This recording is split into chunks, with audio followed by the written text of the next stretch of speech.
Welcome back to Chronicle, Rising from the Waters. Last March, a runaway Platte River slammed into a swollen Missouri. It was an unstoppable disaster. Or was it? What if there was a way to keep back enough water to save the levees? KETV Newswatch 7's David Earl takes us inside the conversation bubbling up again about a Platte River lake.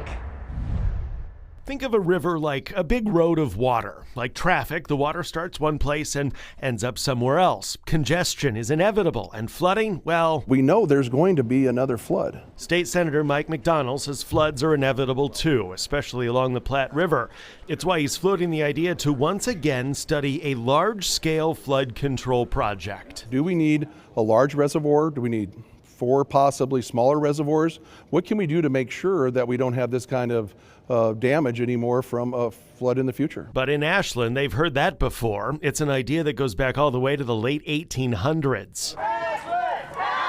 More modern attempts to build Lake Ashland have drawn protests from the town of 2800. But none of those protesters saw the floodwater in 2019. A year ago, there was water where I've never seen it before. Ashland Mayor Rick Grauerholtz remembers the protests, but considers himself more of a pragmatist. He says it's too early for serious conversations about Lake Ashland, but he's interested in learning about the research. I'm interested in seeing what the study shows, both on a positive and negative side. He knows the value of planning for the future. The mayor took us to Salt Creek, where in the 80s, Ashland moved homes and businesses away from the water. When they removed all that stuff from the area, this levee was built up.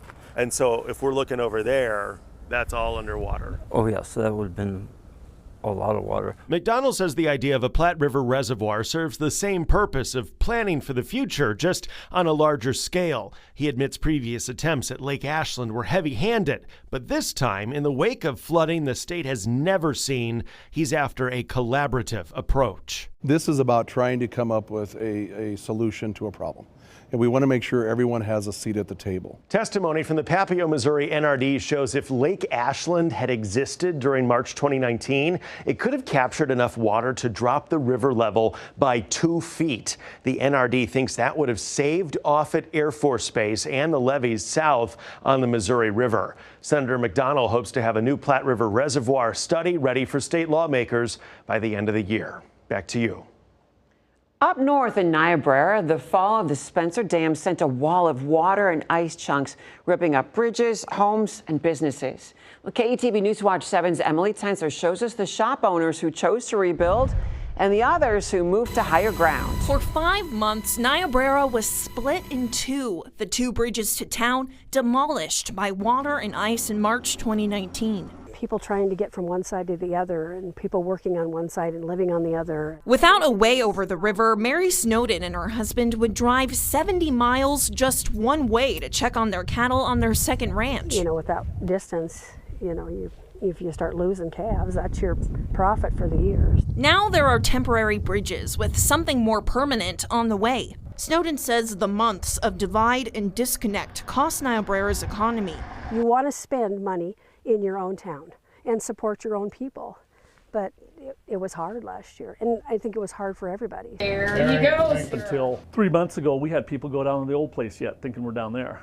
Business owners Victor and Ruth Yannick worked down near what Ruth now calls the war zone. My gosh, look at the water go. Cell phone video captured the rush of ice engulfing all the buildings down there. That was 25 years of our life that was down there that washed away. The two debated staying at their spot, but moved Vic's service up the hill instead. When we figured out how much it was going to cost to rebuild down there, it was like, whoa. On top of losing all the equipment inside, the owners say they also miss this spot and the customers the 2 highways brought in. 1065. Laura Shuka's Country Cafe is right next to the Onyx old lot. Her restaurant was swept away too. Everything was upside down, crushed beyond belief, and full of ice. She's served country cooking at the same spot for over 20 years. Flooding wasn't going to change that. That wasn't a question. If it wasn't going to be here, it wasn't going to be. Shuka says people from out of town heard her story and would travel just to support her. Thank you. You have a good day. Snowden says that's what Nebraska Strong is all about. So many people were down and crushed and devastated, and so it was like that rebuilding together we're all going to do this together and we can do it. I think that's what it means for us around here. In Niobrara, Emily Tenser, KETV News Watch 7. For Plattsmouth, the roaring floods crippled the water supply to 7,000 Nebraskans. Months after getting the treatment plants back online, city leaders and the Army Corps of Engineers aren't taking any chances. KETV News Watch 7's Jose Zozaya shows us the repairs made and asks if the city may have to move their facility to safer ground.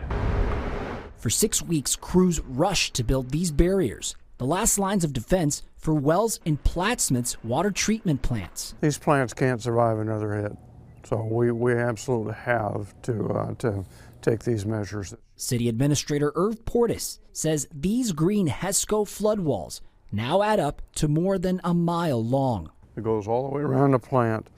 It's about 8 feet high. Here, Portis says 2 wells are operating. They have a second layer of protection. 461-ton sandbags placed in a horseshoe so they'll protect the berms against erosion. Portis says just these 2 measures cost the city $300,000, and that's on top of $5 million in repairs. The city of Plattsmouth is waiting for federal dollars to pick up 75% of that tab, but the work still isn't over. Assuming we don't flood, we can keep working hopefully by August, we're back to full treatment of our wastewater. Portis says there are 2 other options on the table. Build a brand new treatment plant with a price tag between $45 to $55 million, or connect their lines to the Metropolitan Utilities District at a cost of $20 million. We need alternatives, and we're working on those alternatives, and we're working with FEMA on those alternatives. In Plattsmouth, Jose Zozaya, KETV News Watch 7. Now, when we come back, seeing the flood through the eyes of children. A group of verdigris students used their writing and drawing talents to share what happened.